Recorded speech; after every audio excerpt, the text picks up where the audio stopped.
If you love intense storytelling with unexpected twists, make sure to subscribe and turn on notifications. You don't want to miss what's coming next. And as you watch, pay close attention. The smallest detail might mean everything. Let's dive in. The cabin pressure made my breasts ache. 5 months since the accident, and my body still hadn't gotten the message that there was no baby to feed anymore. I shifted in my cramped economy seat, trying to find a position that didn't make the dampness spreading across my blouse quite so obvious. The flight attendant's sympathetic glance told me I'd failed. I pressed my hand against my chest, feeling the familiar sting of letdown. My body's cruel reminder of what I'd lost, of the daughter I'd held for 3 precious hours before she slipped away, of the husband who'd died on impact, never knowing we'd lost everything. The plane lurched, and I gripped the armrest. Turbulence. Of course, because flying from Phoenix back to New York to sign the final paperwork on Miguel's estate wasn't traumatic enough without the universe throwing in a reminder of how my world had shattered in another vehicle, on another day when the sky had been just as cloudless. That's when I heard it. A baby's wail, piercing and desperate, cutting through the drone of the engines and the nervous murmurs of passengers white-knuckling their armrests. The sound went straight through me, triggering something visceral and immediate. My breasts responded before my mind could catch up, milk letting down in an embarrassing rush that soaked through the pads I wore religiously. I turned my head toward the sound, drawn by instinct I couldn't suppress. 3 rows ahead in first class, partially visible through the gap between seats, I could see a man. Even from behind, he radiated power. Broad shoulders filled out a charcoal suit that probably cost more than my monthly rent. Dark hair, perfectly styled despite the hours we'd been in the air. And in his arms, a tiny bundle writhing and screaming with the kind of fury only an infant could manage. He was trying. I could see that much. His movements were careful, practiced, but there was a desperation to them that spoke of hours, maybe days, of this same struggle. The baby's cries escalated, and I watched his shoulders tense, watched him try different positions, different soothing motions. Nothing worked. The flight attendant approached him, her professional smile strained. I couldn't hear their exchange over the baby's wails and the plane's groaning, but I saw him shake his head, saw the attendant retreat with the relieved expression of someone escaping an impossible situation. My hands were moving before my brain engaged, unbuckling my seatbelt, rising from my seat despite the seatbelt sign still glowing overhead. The dampness on my blouse didn't matter. The curious stares of other passengers didn't matter. That baby's cry had triggered something primal in me, something that transcended logic or self-preservation. "Ma'am, you need to remain seated." A flight attendant intercepted me in the aisle, her hand on my arm. "I can help," I said, my voice hoarse from hours of not speaking. "With the baby. Please, I can help." She looked skeptical, but another particularly piercing wail made her wince. "I'll ask, but just let me try." I was already moving past her, drawn forward by that crying and by the ache in my chest that was both physical and something deeper, more devastating. I reached the first-class section and stopped at his row. Up close, he was even more imposing. Late 30s, maybe early 40s, with the kind of face that belonged on Roman coins. Strong jaw shadowed with careful stubble, a nose that had been broken at least once and reset with surgical precision. And when he looked up at me, eyes so dark they were almost black. Eyes that held the kind of weariness I recognized because I saw it in my own mirror every morning. "Excuse me," I said softly, my hands already reaching out in the universal gesture of offering help. "May I try?" His expression shifted through several emotions too quickly to name. Suspicion, desperation, something that might have been hope. The baby's screams were relentless, and I could see the tremor in his hands, the way his jaw clenched with barely controlled frustration. "You think you can do what I cannot?" His accent wrapped around the words. Italian. smooth as aged wine and just as intoxicating. What every nurse, every nanny, every woman who's tried has failed to do.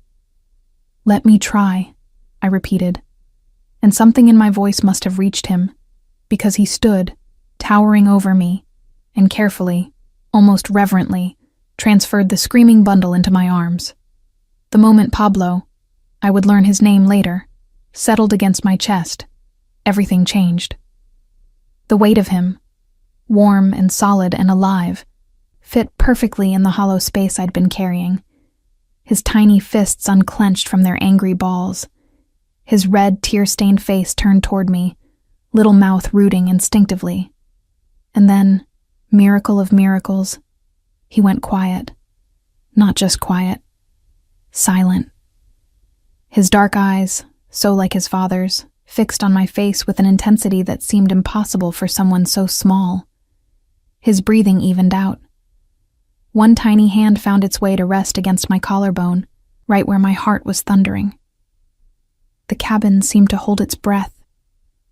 I could feel every eye on us, but I couldn't look away from this perfect little being who had somehow, impossibly, found peace in my arms. My body responded to his presence, letdown happening again, more insistent this time. I crossed one arm over my chest, trying to maintain some dignity while holding him with the other. "Santo cielo," the man breathed, and when I finally tore my gaze from the baby to look at him, his expression had transformed. Wonder, shock, and something else. Something darker and more complicated that I couldn't name. "How did you—" "I don't know," I admitted, looking back down at Paolo, who had started making small, contented sounds, his eyes growing heavy. Sometimes babies just need the right person at the right time. The right person. He repeated my words slowly, as though tasting them. "Who are you?" "Paloma. Paloma Reyes." I swayed slightly, an automatic rocking motion my body remembered even though my daughter had never lived long enough for me to perfect it. "And you are?" "Pietro." He didn't offer a last name, and I didn't ask. There was something about the way he said it, the way the flight attendants hovered at a respectful distance, the way other first-class passengers averted their eyes when he glanced their way, that told me this was a man accustomed to privacy, to power. "May I?" I nodded toward the empty seat beside him. My legs were starting to shake, whether from the plane's continued turbulence or from holding this precious weight, I couldn't tell. He gestured for me to sit, and somehow I managed to sink into the leather seat without disturbing Paolo, who was now fully asleep, his tiny chest rising and falling in the peaceful rhythm that every parent knows is worth more than gold. "How long has it been?" I asked quietly, not wanting to wake him. "Since he slept?" 18 hours. Pietro's voice was rough. "Since we left Sicily, he cries, always cries, except—" He stopped, his jaw working. "Except when his mother held him, before she died." The words hung between us, heavy with grief I understood too well. "I'm sorry," I said, and meant it with every broken piece of my heart. "How did you know?" He leaned back in his seat, his eyes never leaving his son. "That you could calm him." I didn't know how to explain the pull I'd felt, the way my body had responded to his crying before my mind had even processed the sound. "I lost my daughter," I heard myself say, the words coming easier than they ever had before. 5 months ago. She was 3 hours old. My body, it's still—" I gestured vaguely at my chest. "It still thinks she's here." Understanding dawned in his dark eyes. "Your milk." I nodded, feeling heat rise to my face. "I've tried everything to stop it, but don't." The single word was a command, delivered with the kind of authority that made it clear he was used to being obeyed. "Paolo, he has not eaten properly since Maria died. The formula, he refuses it. The wet nurses, they frighten him. But you—" His gaze moved from his son to me, assessing in a way that should have made me uncomfortable, but instead felt oddly like being seen.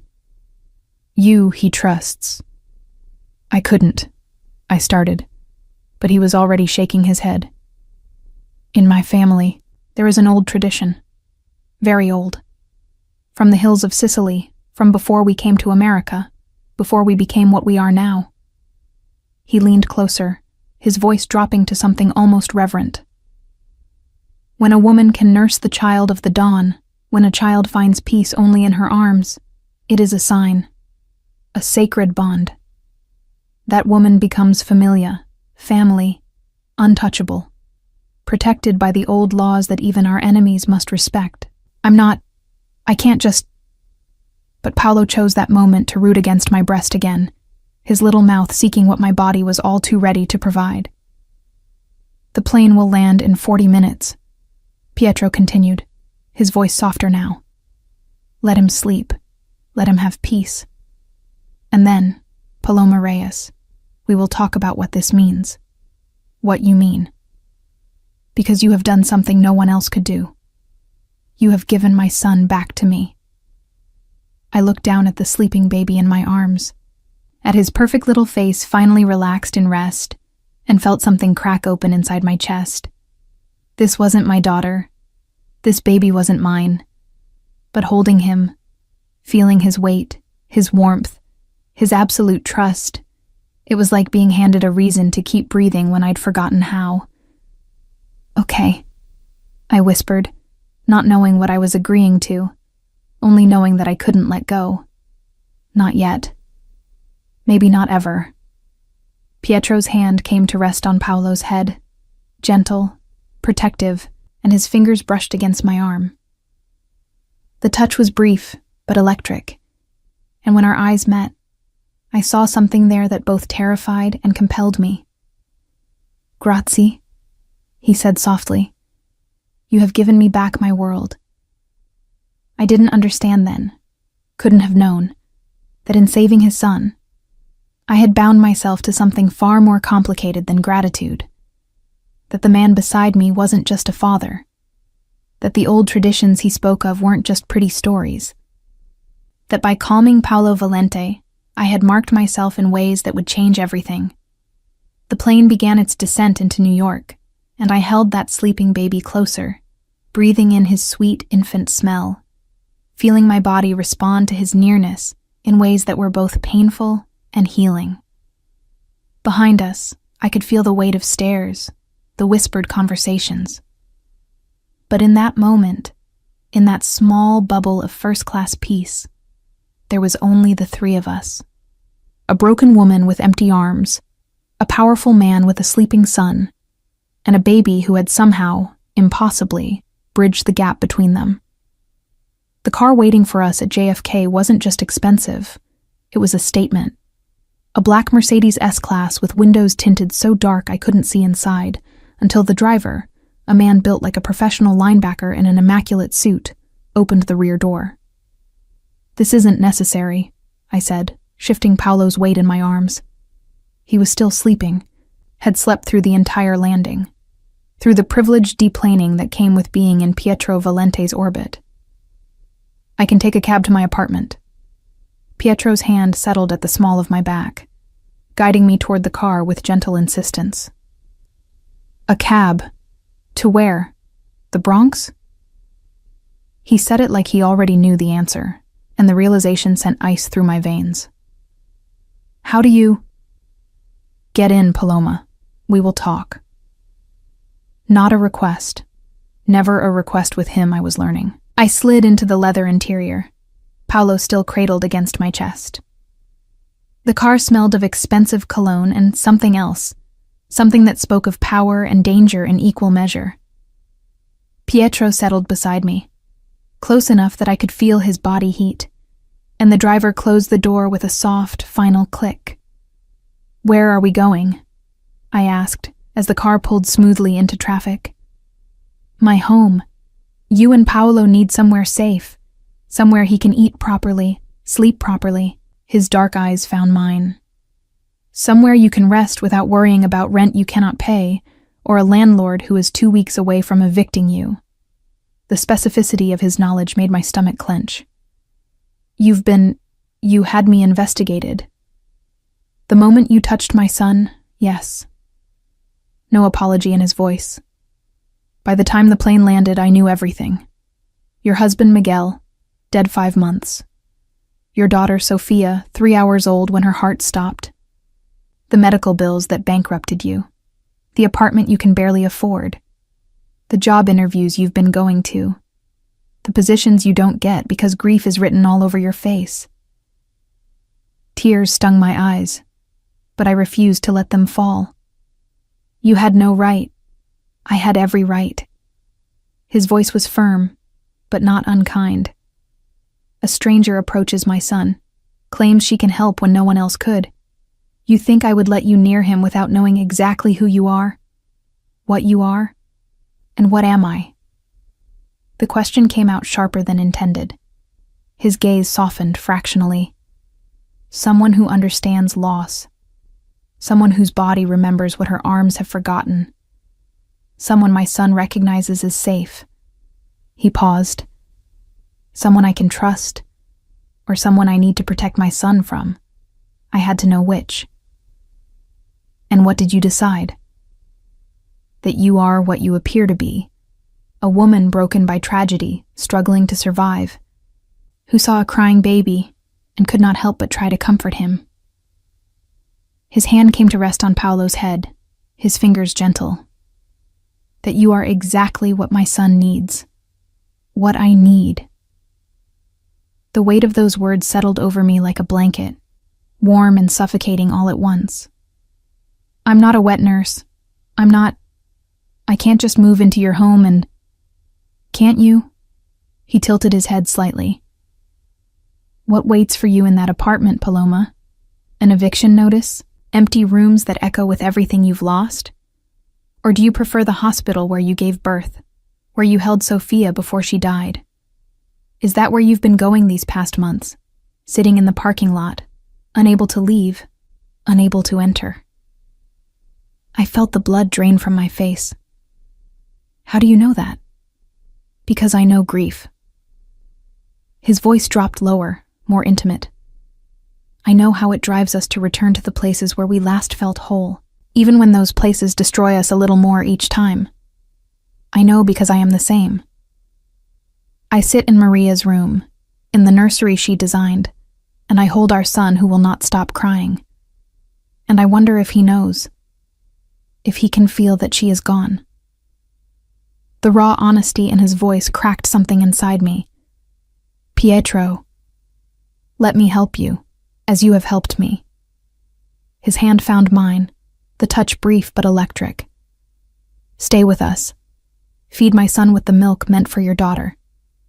Let your body do what it was designed to do, and in return I will give you safety, security, a place where grief is understood, not judged. Paolo stirred against me, making small hungry sounds. My body responded immediately, letdown happening with an intensity that made me gasp.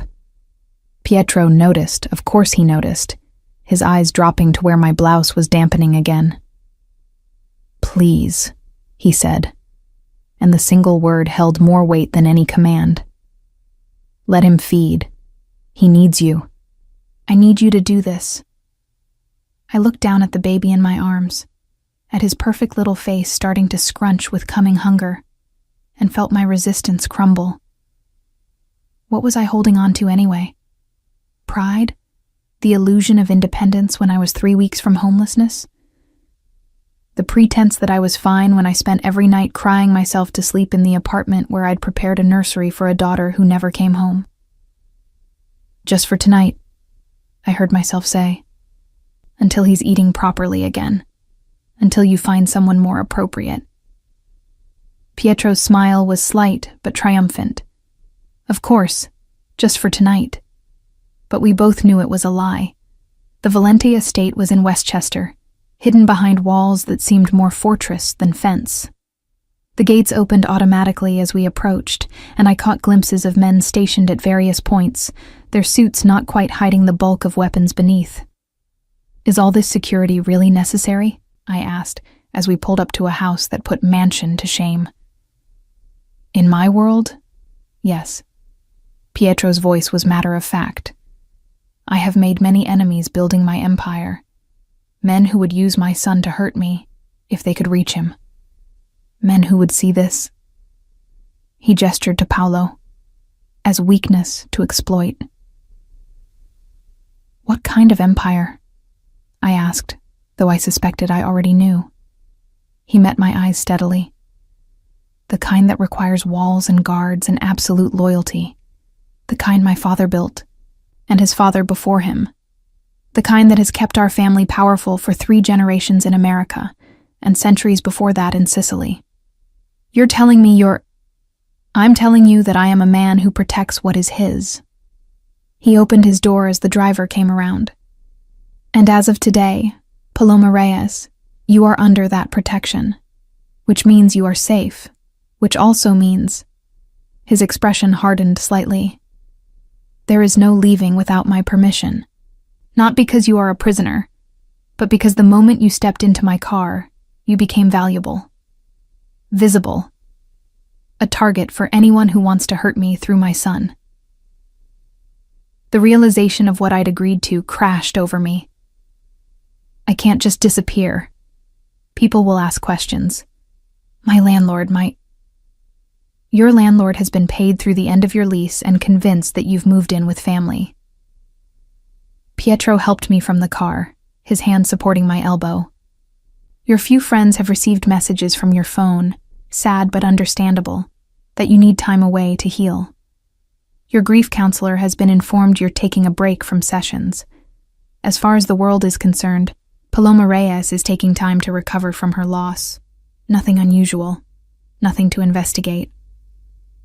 "You did all this while we were on the plane?" "I have efficient people."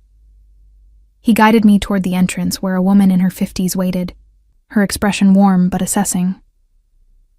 "This is Isabella, my housekeeper. She will show you to your rooms, help you get settled. Whatever you need, ask her." "Rooms?" I clutched Paolo tighter. "I thought, you will have a suite near the nursery, connected by a door so you can hear Paolo when he wakes." Pietro's hand came to rest on my shoulder. "I am many things, Paloma, but I am not a man who would take advantage of a grieving woman. You will have privacy, safety, and everything you need to care for my son. That is all." Isabella stepped forward, her smile genuine. "Come, Cara. Let me show you where you'll be staying. And this little one needs feeding, yes? I can hear his hunger from here." She was right. Paolo was starting to fuss again, his small sounds escalating toward another crying fit. My breasts responded with an almost painful urgency. "I'll need..." I started, but Isabella was already nodding. "A comfortable chair, privacy, water to drink." "I know what a nursing mother needs, dear." I raised 4 of my own. She glanced at Pietro. "You should rest too, boss. You look like death." Only someone who'd known him a long time could speak to him like that. Pietro's slight smile confirmed it. "Later. First I have calls to make. Paloma," he caught my hand as I turned to follow Isabella. "Thank you for what you're doing, for what you've done. I will not forget this debt." The intensity in his dark eyes made my breath catch. "It's not a debt. This helps me too. You have to understand that. Holding him, feeding him, I couldn't finish, emotion clogging my throat. "I know." His thumb stroked across my knuckles, the gesture surprisingly tender. "That is why this works. You give my son what he needs, and he gives you what you need. A purpose. A reason to keep breathing when you've forgotten why." How did he see me so clearly? How did this dangerous stranger understand the shape of my grief when my own family had tried to rush me past it, to convince me that time heals all wounds? Isabella guided me through a house that was less showplace and more home, surprisingly warm despite its size. We climbed a sweeping staircase to the second floor, walked down a hallway lined with family photographs, older generations staring out with the same intense eyes I saw in Pietro. "This will be yours." Isabella opened a door to reveal a beautiful suite decorated in soft creams and blues. "The nursery is through there." She indicated a connecting door. "Paolo's regular room, where his nanny would stay before—" She didn't finish, didn't need to. "Before his mother died," I completed quietly. Isabella nodded. Maria was a good woman. Too good for this world, perhaps. She tried to make Pietro softer, more open. She succeeded more than anyone thought possible. When she died in childbirth, complications no one could have predicted, he closed down again, became harder, colder. The baby, he is all that remains of her softness. Pietro, he cannot lose this child. He cannot. The weight of what she was really saying settled over me. "You're telling me that if anything happens to Paolo, nothing will happen to Paolo." Her voice was firm. "Not while you're here, not while you can give him what he needs. But you should know, Cara, that there are those who would see this situation very differently. Who would see you as a threat, an interloper, someone trying to take Maria's place." "I'm not trying to take anyone's place. I know what you are. I see it in your eyes, the same grief Pietro carries. But others will not be so understanding." Isabella squeezed my hand gently. "Be careful, Paloma, and trust no one completely. Not even me." Before I could ask what she meant, Paolo's fussing escalated into proper crying. My body's response was immediate and overwhelming. "Go," Isabella said gently. "Feed the baby. I'll bring you water and food. You need to keep your strength up if you're going to nurse." Alone in the beautiful room, I settled into a plush armchair by the window and carefully arranged myself, unbuttoning my blouse with trembling fingers. Paolo latched immediately, desperately, and the relief was physical and emotional all at once. I looked down at this baby who wasn't mine, feeling him draw sustenance from milk meant for a daughter who would never need it, and felt tears slip down my cheeks. This was wrong. This was temporary. This was a band-aid on a wound that would never fully heal. But God, it felt right. It felt like maybe, just maybe, I could survive this grief after all. Through the window, I could see the grounds, the walls, the guards.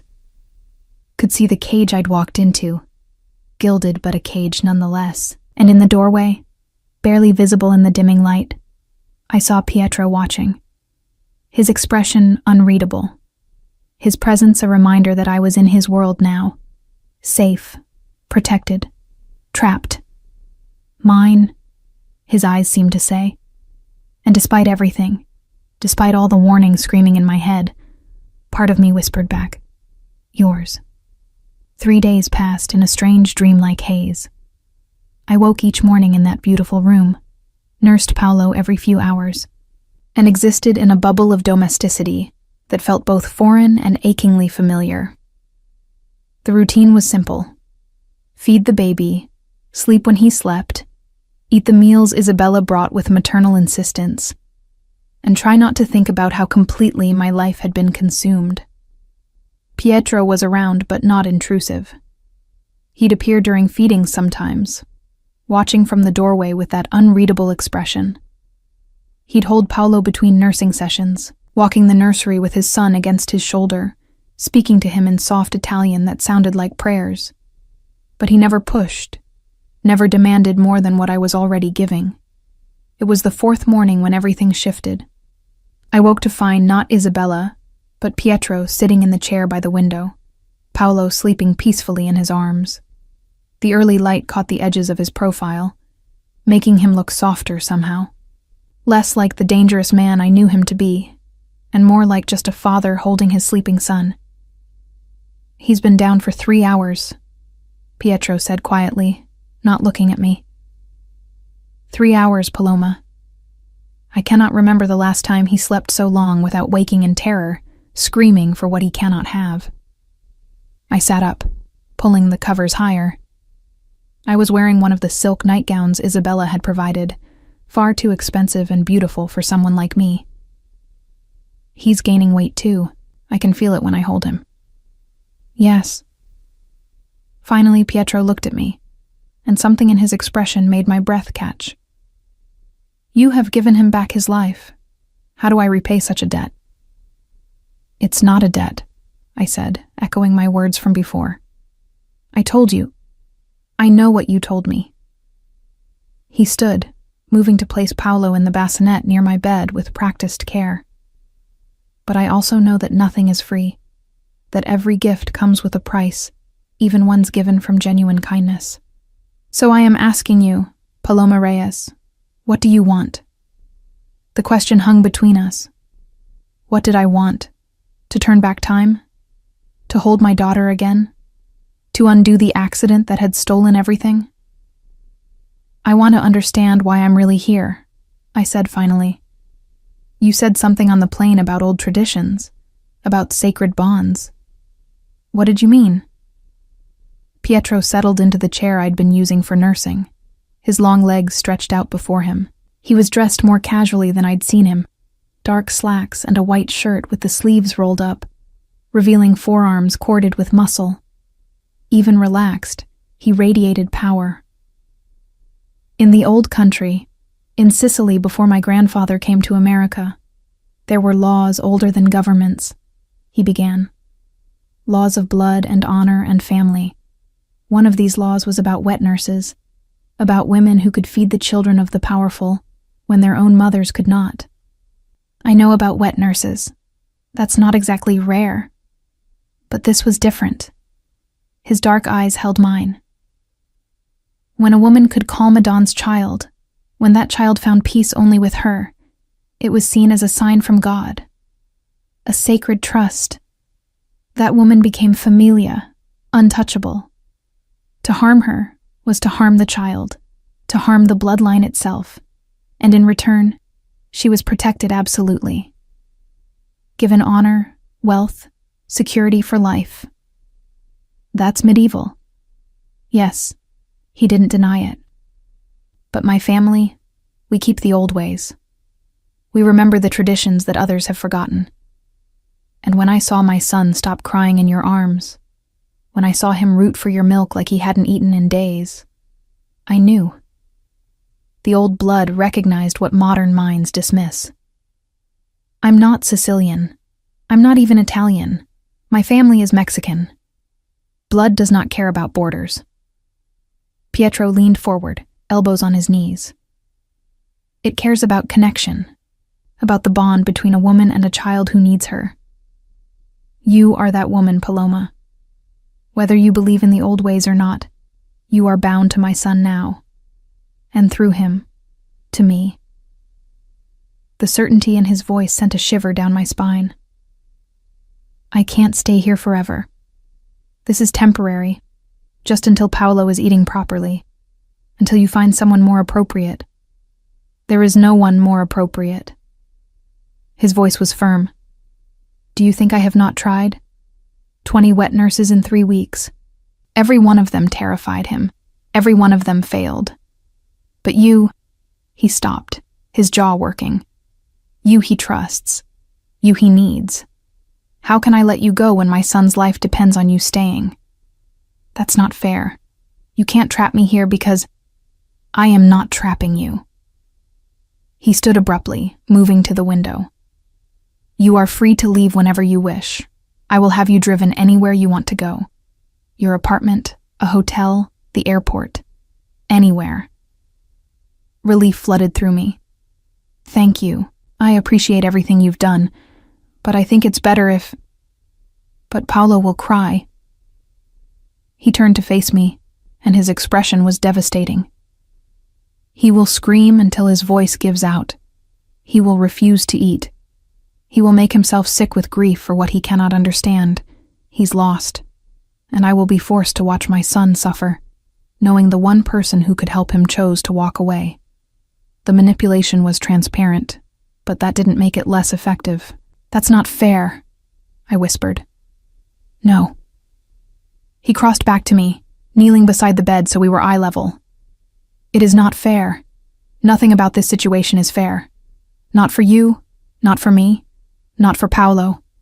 But it is what we have, and I am asking you, woman to man, mother to father, please, do not leave my son to suffer when you could prevent it." Tears slipped down my cheeks. "What about my suffering? I lost my daughter, Pietro. Every time I feed Paolo, every time I hold him, it's like I'm dying all over again because he's not Sofia. He'll never be Sofia. And staying here, pretending this is sustainable, it's killing me." His hand came up to cup my face, his thumb wiping away my tears with surprising gentleness. "I know. You think I do not see the grief in your eyes every time you look at him? The way you hold him just a little too tight, like he might disappear? I see it, Paloma, because I feel it too. Every time I look at Paolo, I see Maria. I remember her smile, her laughter, the way she would sing to him when she was pregnant. And it destroys me that he will never know her, never hear her voice, never feel her love. Then you understand why I can't stay." My voice broke. "Why this is too much. I understand why you think you cannot stay." His other hand found mine, holding it gently. "But I also understand that running from pain does not make it stop. I tried. After Maria died, I threw myself into work, into rage, into anything that would distract me from the hole she left. It changed nothing. The grief waited, patient, until I was alone in the dark with our crying son. And then it devoured me." "What are you saying?" "That maybe we can help each other. Not by forgetting, never by forgetting, but by honoring what we've lost through what we can still give." He squeezed my hand. "You feed my son with milk meant for your daughter. That is not betrayal, Paloma. That is love. Sofia's love, continuing through you, keeping another child alive. Is that not beautiful? Is that not sacred?" I'd never thought of it that way, had only seen it as my body's cruel refusal to accept reality. But reframed like this, as an extension of the love I still carried for my daughter, it felt different.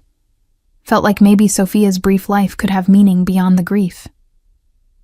"I need promises," I said, my voice barely audible. "If I stay, I need to know this isn't forever. That when Paolo is old enough, when he's eating solid foods and doesn't need me anymore, I can leave. I can go back to my life." Something shifted in Pietro's expression. "Of course, when the time comes, when Paolo no longer needs you, I will not keep you against your will. You have my word. And I need freedom. I can't be a prisoner here, no matter how beautiful the cage. I need to be able to go outside, see the sky, feel like a person instead of just a function. Within reason, yes." His jaw tightened slightly. "But you must understand, Paloma, that you are now connected to me through my son. That makes you valuable to my enemies. You will need security when you leave the estate. You will need protection.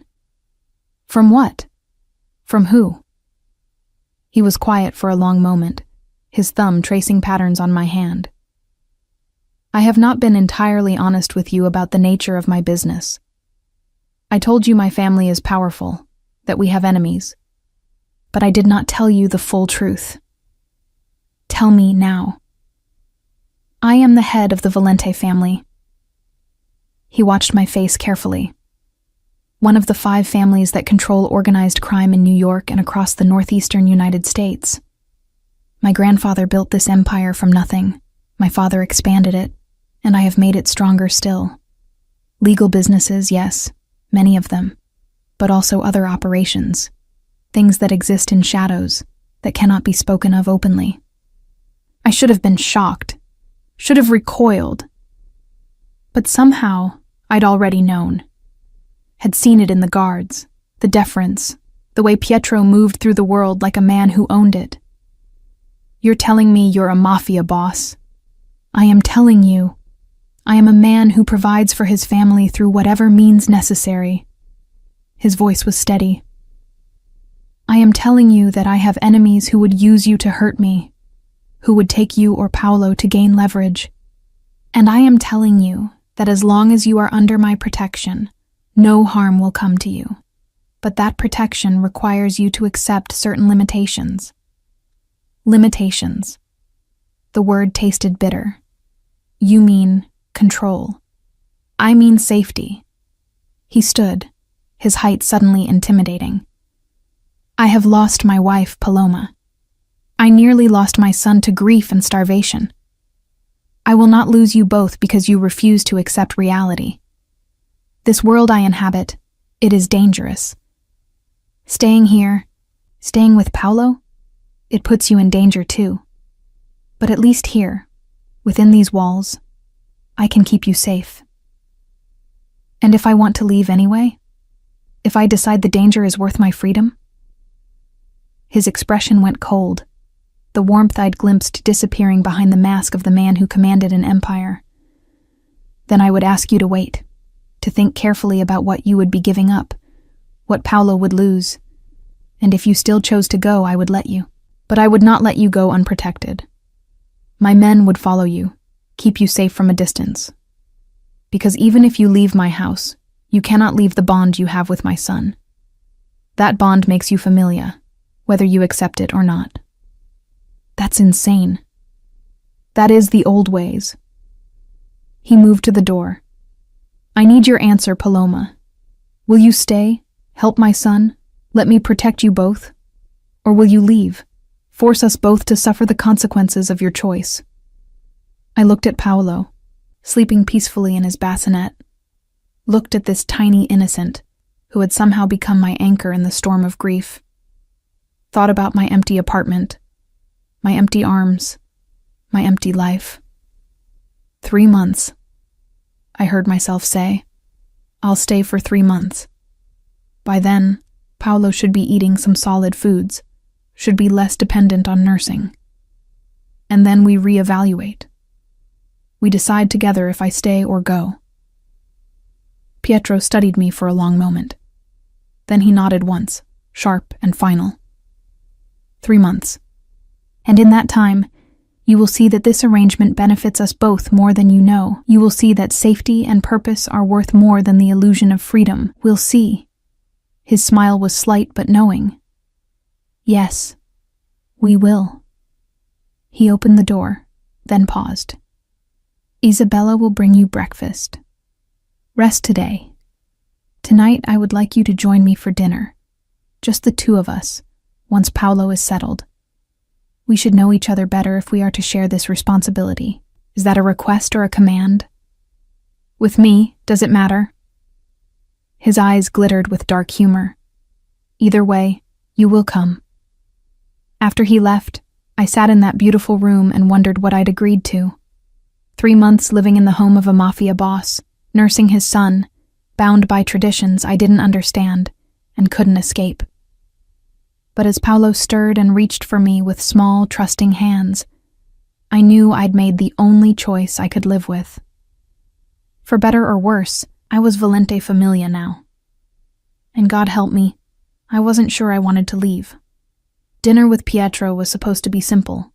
A meal, conversation, 2 people getting to know each other under unusual circumstances. Instead, it felt like a negotiation. Every word weighted with meaning beyond the surface. Isabella had laid out a dress for me, deep emerald silk that draped elegantly over my postpartum body, making me feel less like a grieving widow and more like someone who belonged in this world of wealth and danger. I'd tried to refuse it, insisting my own clothes were fine. But Isabella had simply smiled and left the dress hanging on the door. "He wants you to feel beautiful," she'd said. "Let him give you this, at least." So I wore the dress. Let Isabella style my dark hair into soft waves. Applied the makeup she offered with gentle insistence. And when I looked in the mirror, I barely recognized the woman staring back. She looked sophisticated, put together. Nothing like the broken creature who'd boarded a plane 4 days ago. Pietro was waiting in the dining room, dressed in black slacks and a white shirt open at the collar, revealing the hollow of his throat. He looked up when I entered, and something flashed in his dark eyes. Appreciation, possession, something else I couldn't quite name. "You look beautiful," he said simply, rising to pull out my chair. "Isabella's doing," I deflected, settling into the seat. "She's very persuasive. She sees potential where others see only tragedy." He took his seat across from me. "It is a gift." A staff member I hadn't met before began serving the first course, some kind of soup that smelled divine.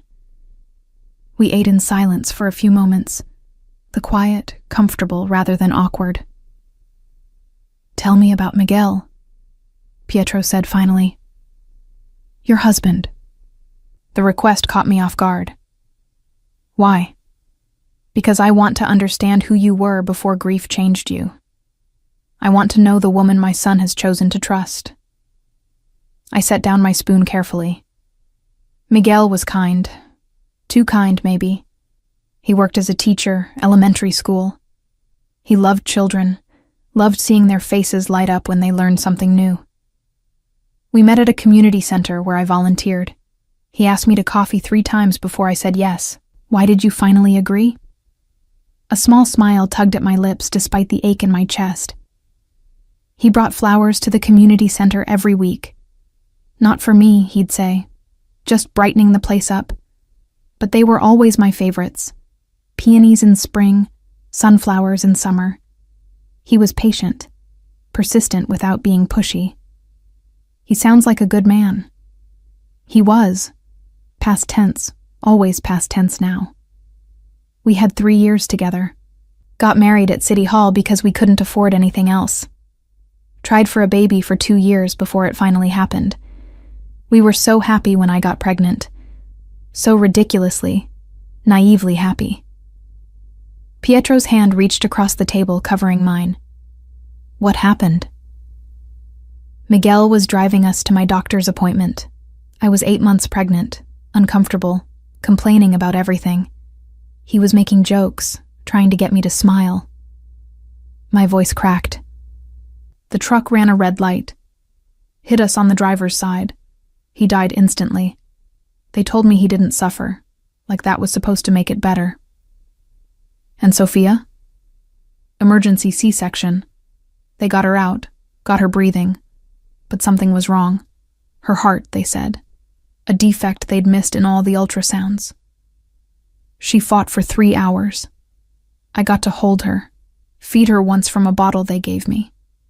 She looked at me with these perfect dark eyes, and I thought, we're going to be okay. We survived. We can make it." I pulled my hand from under his, wiping at my eyes. She died in my arms, just stopped breathing. They tried to revive her, but I knew. I could feel her leave. The dining room was silent except for my ragged breathing. Pietro stood, came around the table, and did something unexpected. He pulled me to my feet and into his arms, holding me as I finally, fully broke down. Not the quiet tears I'd shed before, but wrenching sobs that came from somewhere deep and primal. "I know," he murmured against my hair. "I know, Paloma. I know." And he did. I could feel it in the way he held me, in the steadiness of his breathing, in the strength of his arms. He knew this grief because he'd lived it too. When I finally pulled back, embarrassed by my breakdown, he kept his hands on my shoulders. Maria died bringing Paolo into this world. The doctor said it was a hemorrhage, that nothing could have been done. But I wonder, always I wonder, if I had chosen a different hospital, better doctors, if I had been there instead of handling business in the city. His jaw tightened. She labored for 18 hours alone except for nurses. I arrived 10 minutes after Paolo was born, 5 minutes after she died. I never got to thank her. Never got to tell her she gave me the greatest gift. I was too late. Pietro, so I understand, Paloma. I understand the guilt, the what-ifs that eat at you in the dark. I understand why you cannot let go, why your body keeps producing milk for a baby who will never need it. Because to let go is to accept that they are truly gone. And we are not ready for that. Perhaps we will never be ready. He was right. God, he was so right it hurt. Come, he said, guiding me back to my chair. We will eat, we will talk of other things, and we will honor those we have lost by continuing to live. Because that is what they would want for us. We finished the meal with lighter conversation. He told me about his childhood in Sicily, about his grandfather who had built the family empire from nothing, about coming to America and learning that power here was bought differently than in the old country. I told him about my grandmother in Mexico, about summers spent in Oaxaca, about learning to cook from women who measured ingredients with their hearts rather than cups. It felt normal, almost like a date, if dates happened between grieving parents in the home of a mafia boss. We'd moved to the sitting room for coffee when Isabella appeared in the doorway, her face pale. "Boss," she said, her voice tight. "There's been an incident." Pietro was on his feet instantly. What kind of incident? Someone tried to access the property through the east gate. The guards stopped them, but... She glanced at me. They were asking about the woman, about Paloma. Ice flooded my veins. What? Who would...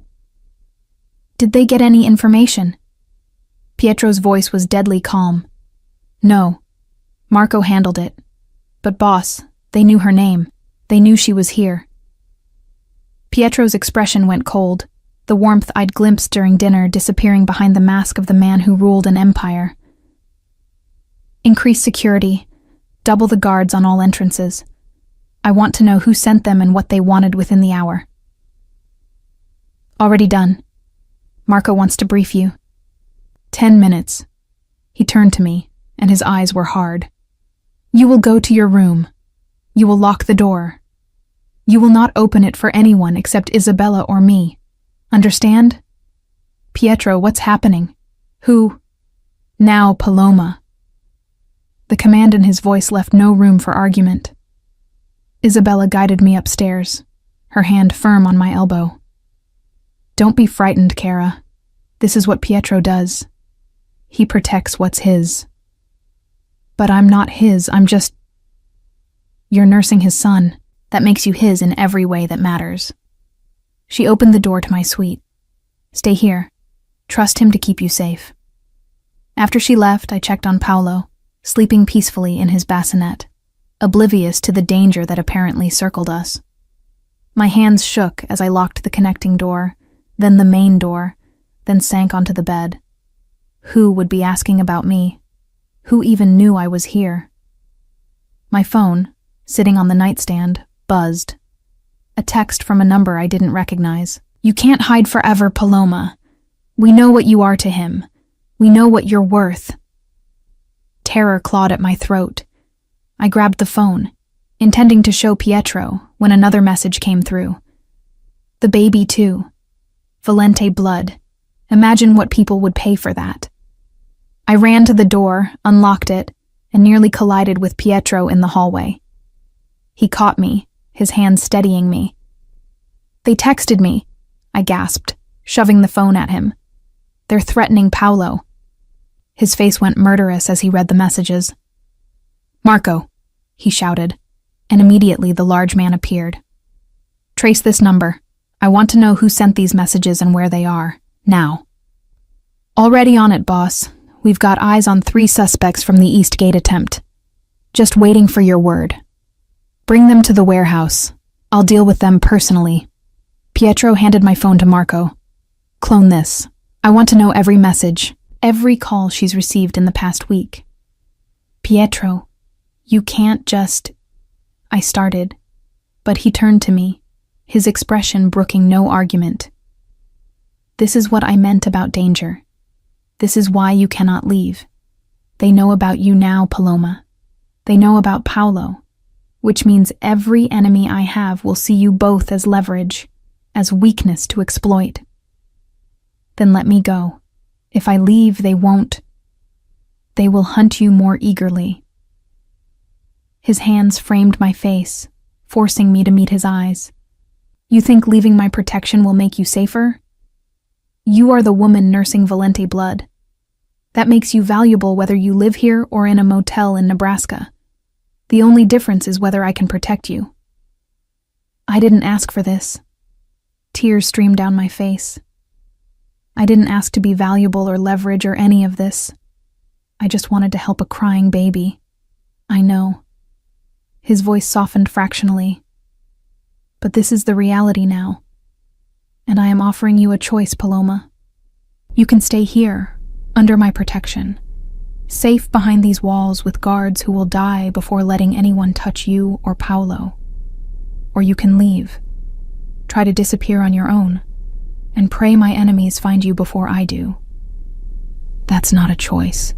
That's a threat. That's the world I live in. He pulled me against his chest, and I felt his heart racing beneath my cheek.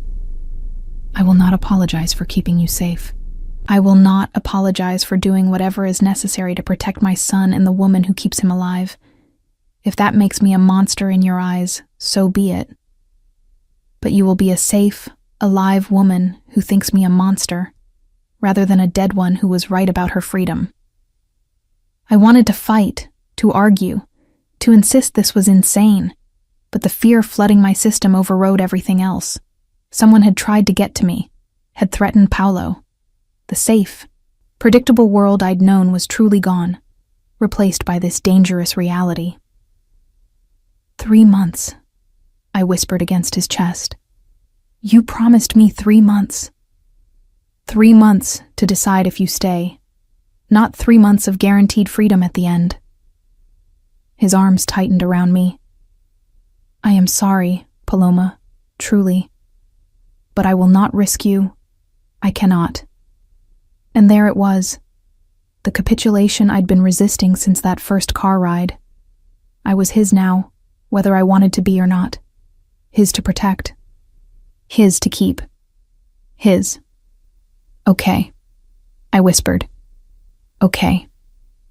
His lips pressed against my hair, and I felt him release a breath he'd been holding. I will keep you safe. I swear it on my son's life. No one will touch you. No one will hurt you. You are mine to protect now. Mine.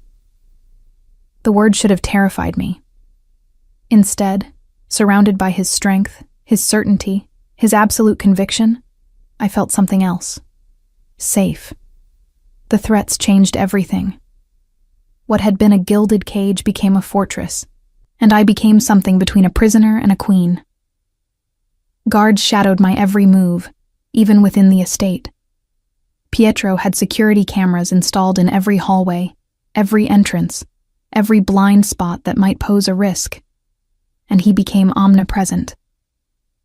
2 weeks after the incident at the East Gate, I woke to find him sleeping in the chair by Paolo's bassinet, still dressed in yesterday's clothes, his gun visible in the shoulder holster he hadn't bothered to remove. It wasn't the first time. He'd taken to spending nights in my suite, claiming he needed to be close to his son. But I saw the truth in his eyes every time they tracked my movements. He wasn't just protecting Paolo. He was protecting me.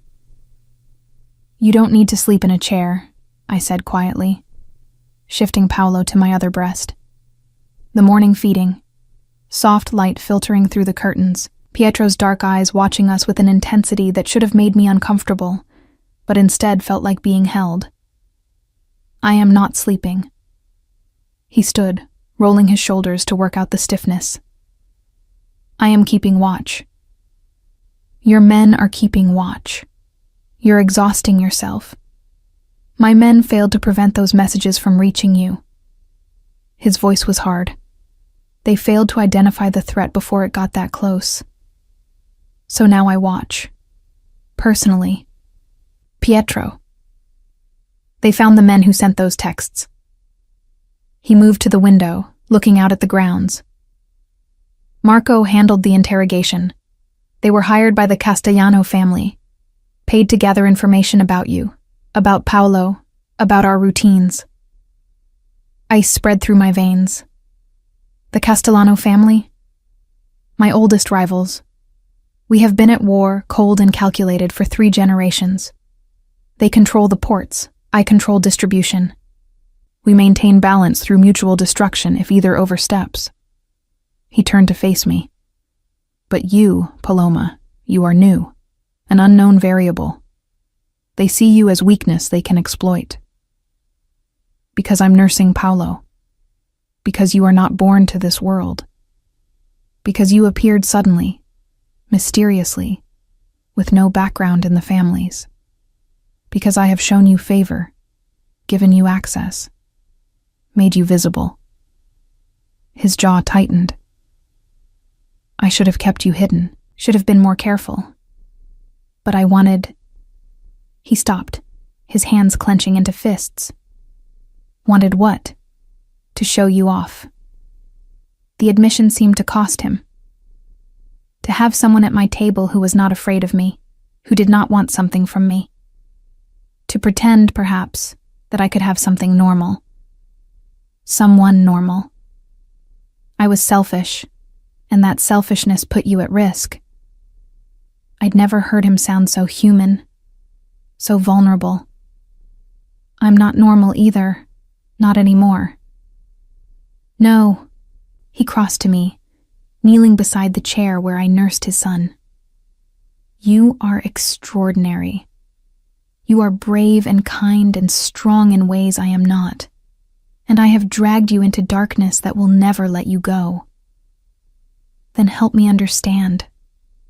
I shifted Paolo, who had fallen asleep mid-feeding, milk-drunk and content. Help me understand what I'm part of, what you really do. Because right now I'm just reacting, just surviving. I need to know what I'm surviving in. Pietro studied me for a long moment. Then he nodded. Come, once Paolo is settled, I will show you. An hour later, after Isabella arrived to watch Paolo, Pietro led me through parts of the house I hadn't seen. We descended to the basement, but instead of the wine cellar or storage I expected, we entered a command center that belonged in a military operation. Banks of monitors showed security feeds from dozens of locations. Men in suits worked at computers, speaking in low voices on encrypted phones. Maps covered one wall, marked with pins and annotations I couldn't decipher. This is the heart of it, Pietro said, his hand at the small of my back.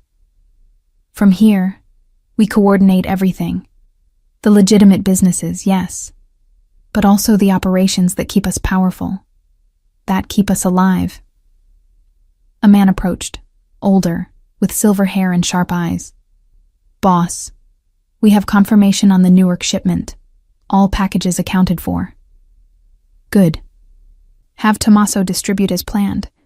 And Marco, about the Castellano situation. Handled. They've been informed that any further attempts will be met with immediate retaliation. What kind of retaliation? I asked before I could stop myself. The silver-haired man's eyes flicked to me, assessing. Pietro's hand tightened on my waist. This is Paloma, Pietro said, his voice carrying authority. She is Familia. You will answer her questions with the same respect you show me. The man's expression shifted, surprise giving way to understanding. Of course, boss. Miss Reyes, our retaliation would be proportional and strategic. We would target Castellano interests, likely one of their shipping operations or a key property. Send a message without starting open war. You mean you'd hurt people? We would hurt their profits. His tone was matter of fact. In our world, money is blood. You drain enough of it, the body weakens. Sometimes people get caught in that drainage. It is unfortunate, but necessary. The clinical way he described violence made my stomach turn, but I forced myself to nod, to not show the fear crawling up my spine. Pietro guided me to another area where photographs covered a large board. These are our enemies, men who would destroy us if given the chance. He pointed to a photo of a distinguished-looking man in his 60s. Antonio Castellano. He blames me for his son's death, though the boy was killed in a deal gone wrong with the Russians. Nevertheless, he has vowed vendetta against the Valente family. And he's the one who sent those men after me. Yes, he sees you as my weakness, sees Paolo as leverage. He does not know, cannot know, the old traditions. To him, you are just a woman I have become attached to, something he can use. But you said the old ways make me untouchable. To those who honor the old ways? Yes. Pietro's expression darkened. But Castellano is new blood, third-generation American who thinks himself above the traditions. He will not be stopped by laws written in Sicilian hillsides centuries ago. He will only be stopped by force. I looked at the photographs, at the web of connections drawn between them, at the notations about territories and operations and blood feuds stretching back generations. This was the world Pietro lived in, the world I'd stumbled into. "Show me the rest," I said, surprising myself with the steadiness of my voice. "If I'm part of this, I need to understand all of it." Something shifted in Pietro's expression. Respect, perhaps, or satisfaction that I was finally accepting reality. He showed me everything. The shipping manifests that hid contraband, the construction companies that laundered money, the restaurants and clubs that served as meeting places and fronts, the network of lawyers, judges, and police on the payroll. The sheer scope of it was staggering. "You control half the city," I breathed. "I control the parts that matter." He pulled up a financial spreadsheet that showed numbers I couldn't fully comprehend. Last year, our operations generated $300 million. Half of that is legitimate. The other half, he shrugged. The other half is why men like Castellano want me dead. And this is what Paolo will inherit. This empire built on violence and crime. This empire built on family, Pietro corrected. On loyalty and honor and protecting our own. Yes, there is violence. Yes, there is crime. But there is also this. He pulled up another screen showing charitable foundations, scholarships, community programs. We take care of our people, Paloma. The neighborhoods where others fear to invest, we build. The families that fall through society's cracks, we catch. We are not heroes, but we are not monsters either. We are necessary. I wanted to argue, to point out the moral gymnastics required to justify criminal enterprise through charity. But I'd seen too much poverty, too much suffering in the communities no one else cared about. I knew that sometimes the devil you know provided more than the angels who ignored you. "Where do I fit in all this?" I asked finally. "Where do you want to fit?" He turned to face me fully. "You could simply be Paolo's wet nurse. Stay in your room, care for my son, be protected but peripheral. Or," he paused, "or you could be more. Be the woman at my side, the one who helps me see beyond the violence to the people we protect. Be my conscience, perhaps, my reminder that there is more to life than power." "Your wife." The words slipped out before I could stop them. "Eventually, yes.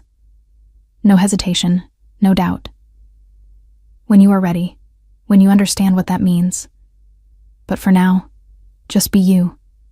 Be the woman who calms my son, who challenges me, who makes me want to be better than I am. I'm not Maria. No." His hand cupped my face. "You are Paloma, and that is exactly who I need." A commotion above drew his attention, shouting, the sound of doors slamming. Pietro's expression went hard, and suddenly there was a gun in his hand, produced from somewhere I hadn't seen. "Stay here," he commanded, already moving toward the stairs. "Pietro." "Marco," he shouted, "get her to the safe room, now." The silver-haired man was at my side immediately, his own weapon drawn. "This way, Miss Reyes." "What's happening? Is it Paolo?" "Paolo is safe with Isabella in the nursery panic room. You need to come with me." He guided me to a hidden door I'd never noticed, down another hallway, into a room that was clearly designed to withstand a siege. Reinforced walls, monitors showing every angle of the estate, weapons stored in locked cases. "What's going on?" I demanded, as Marco sealed the door.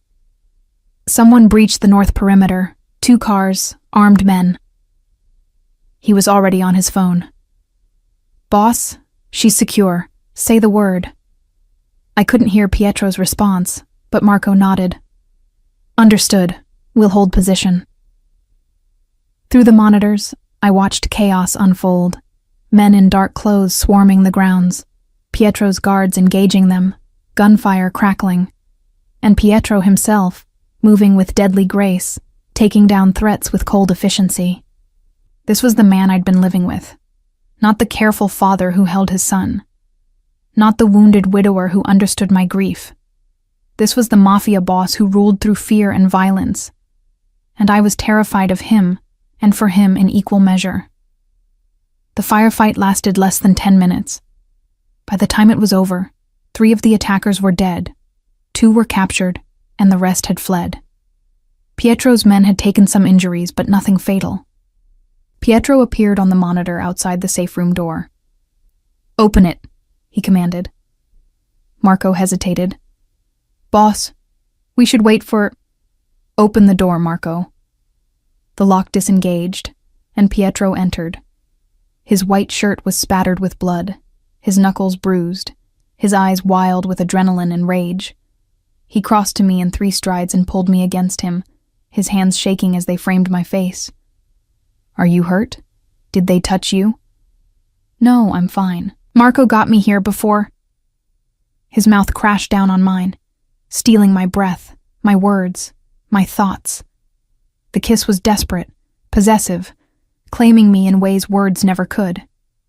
When he finally pulled back, we were both gasping. "You are mine," he said fiercely. "Mine to protect. Mine to keep safe. Mine. Do you understand?" "Yes." The word escaped on a breath. "Say it. Tell me you understand." "I'm yours," I whispered. "Yours, Pietro." The satisfied growl he made was pure predator. "Good. Because I will burn this city to ash before I let anyone take you from me." And looking into his wild eyes, at the blood on his clothes from protecting me, I believed him. God help me, I believed every word. The attack changed everything. Pietro became a ghost in his own home, constantly meeting with his men, planning retaliation, fortifying defenses. I barely saw him except when he appeared in my suite late at night, checking on Paolo, his eyes haunted. 3 weeks passed in tense silence. Then Isabella came to me with an invitation. "There's a christening," she said, laying out a cream-colored dress on my bed. "Pietro's cousin's baby. The family expects you both to attend." "Is it safe?" "Pietro says yes. It's in the old cathedral, neutral ground. All the families will be there. No one would dare break the peace during a christening." She smiled softly. "It would be good for you to get out, Kara, to see that there's more to this world than violence." So I agreed. Dressed in the beautiful gown, let Isabella style my hair, even wore the pearls Pietro had given me the week before. When he saw me, something shifted in his expression. "You look like you belong," he said quietly. "To this world? To me." The cathedral was magnificent, all soaring ceilings and stained glass that painted the floor in jeweled light. The families filled the pews, dressed in their finest, a show of power disguised as piety. I recognized faces from Pietro's briefings, the Russos, the Benedettis, the Castellanos. Antonio Castellano watched us enter, his old eyes sharp with malice. "Stay close," Pietro murmured, his hand firm at my waist. The ceremony was beautiful. The baby, barely 2 months old, slept through his own christening, while the priest blessed him with holy water. I held Paolo, who watched everything with wide, curious eyes, occasionally reaching for the pearls at my throat. After the ceremony, there was a reception in the cathedral hall. Food, wine, families mingling with careful courtesy. I was speaking with Pietro's cousin, admiring her baby, when Isabella appeared at my elbow. "Cara, Paolo needs changing. There's a room down the hall the staff is using." I glanced at Pietro, who was deep in conversation with several older men. He nodded slightly, and Marco detached from his position to follow me. The changing room was quiet, empty except for me and Paolo. I laid him on the table, unsnapping his little outfit, smiling at his kicking legs. "Such a handsome boy," I murmured. "So strong. Your papa will be so proud." The door burst open. Not Marco. 3 men I'd never seen, moving with terrifying speed. One grabbed me, his hand over my mouth before I could scream. Another scooped up Paolo. I bit down hard on the hand, tasted blood, managed half a scream before something sharp pricked my neck. The world tilted, darkened. The last thing I saw was Paolo's face, his mouth open in a wail I could no longer hear. Then nothing. I woke in darkness, my head pounding, my arms bound behind me. Slowly, shapes resolved. A warehouse, cold and empty. And across from me, in a car seat on a metal table, Paolo screaming. Finally awake. Antonio Castellano emerged from the shadows, his aged face creased with satisfaction. I was beginning to think my men used too much sedative. "Where? Paolo." My voice was hoarse. "The baby is fine. For now." He circled me slowly. "You, however, are in a difficult position. You see, I needed something Pietro Valente values more than his empire. And you, my dear, are that something. He'll kill you. Probably." Antonio shrugged. "But first, he'll give me what I want. Control of the eastern ports, 3 of his distribution networks, and his public acknowledgement that the Castellanos are the superior family. He'll never. For his son? For you?" Antonio smiled coldly. "He already has. My men called 30 minutes ago. Pietro has agreed to all my terms. In exchange, he gets you both back alive. Quite the touching display of weakness." Horror washed over me. Pietro had surrendered his empire. For us. "When?" I managed. "The exchange happens in 2 hours. His men will bring the contracts, the transfer documents, everything signed and notarized. And then I'll return you both." He leaned closer, assuming he doesn't try anything foolish.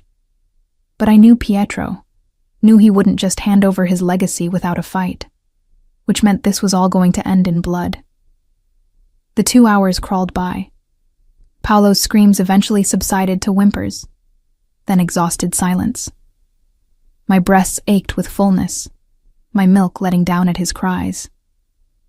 They'd moved us to the main floor of the warehouse, positioned us in the center where we'd be visible from all angles.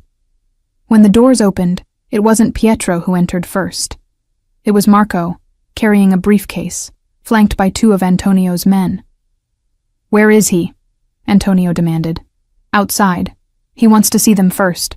Proof of life." Antonio gestured, and one of his men lifted Paolo from the car seat. The baby's weak cry pierced my heart. "Satisfied?" Antonio called toward the door. "Not quite." Pietro's voice echoed in the cavernous space. "I need to see Paloma. Need to know she's unharmed." Another gesture, and the man holding me yanked me to my feet, turning me to face the door. Pietro stood in the entrance, backlit by afternoon sun, flanked by more men than I could count. Our eyes met across the distance, and in that moment, I saw everything. His rage, his fear, his absolute determination. "The contracts?" Antonio demanded. Marco opened the briefcase, displaying documents. All signed, notarized, legal and binding, the ports, the networks, everything, in exchange for their safe return. "Excellent." Antonio nodded to his men. "Bring them forward." They started moving us toward the center, toward Marco, toward freedom. That's when all hell broke loose. The explosion came from the east wall, blowing inward with deafening force. Pietro's men poured through the gap, weapons drawn. Antonio's guards opened fire, and suddenly the warehouse was a war zone. Someone tackled me to the ground, covering my body. "Stay down!" Marco's voice in my ear. "Don't move!" Gunfire, shouting, the acrid smell of smoke and blood. I couldn't see Paolo, couldn't hear him over the chaos. Then silence. Sudden and absolute. "Paloma!" Pietro's voice, ragged and desperate. I looked up to find him standing over me, Paolo cradled safely in his arms. Blood streaked his face, his clothes, but his eyes were clear. "You came," I whispered. "Did you think I wouldn't?" He helped me up with one hand, the other securing Paolo against his chest. "Did you think I would let contracts and territories matter more than you? Than him?" Antonio said you agreed. I lied. His smile was cold. I would have said anything to get close enough. To get you both back. Around us, the aftermath. Antonio Castellano on the ground, hands zip-tied, surrounded by Pietro's men. His guards either dead or surrendering. "It's over," Pietro said. "All of it." Over the next few days, I learned what that meant. Pietro had used the kidnapping as justification to destroy the Castellano family completely. Their operations seized, their properties confiscated, their power broken. The other families, horrified by the violation of sacred ground at the christening, had sanctioned the action. But more than that, Pietro had decided something fundamental. "I'm stepping back," he told me one night, Paolo asleep between us in my bed. "Not completely. I will always be Valente, but I'm giving Marco more control, letting the younger generation handle day-to-day operations." "Why?" "Because I almost lost you, both of you. And I realize that all the power, all the territory, all of it means nothing if I'm alone in the dark." His hand found mine. "I want more, Paloma. I want a life, a real life. With you, if you'll have me. Pietro, marry me." He pulled a ring from his pocket, simple gold with a single diamond. "Not because of tradition or obligation, because I love you. Because you make me want to be more than what I am. Because every time I see you with my son, I think this. This is what Maria wanted for him. Not an empire of violence, but a home of love." Tears streamed down my face. I'm still broken. I'm still grieving Sophia. Then grieve. I'll hold you through it. His thumb wiped my tears. We'll both grieve, together. And maybe from our broken pieces we can build something whole. I looked at this dangerous man who'd upended my life, who'd claimed me without permission, who'd shown me that love could exist even in darkness. "Yes," I whispered. "Yes." We married quietly 3 months later. No fanfare, no grand wedding. Just family in the cathedral where we'd nearly lost everything. Isabella cried, Marco smiled, and Paolo, held by both of us during the ceremony, grabbed our joined hands in his tiny fists, as if to say, "Mine. Both of you are mine." A year later, I gave birth to a daughter.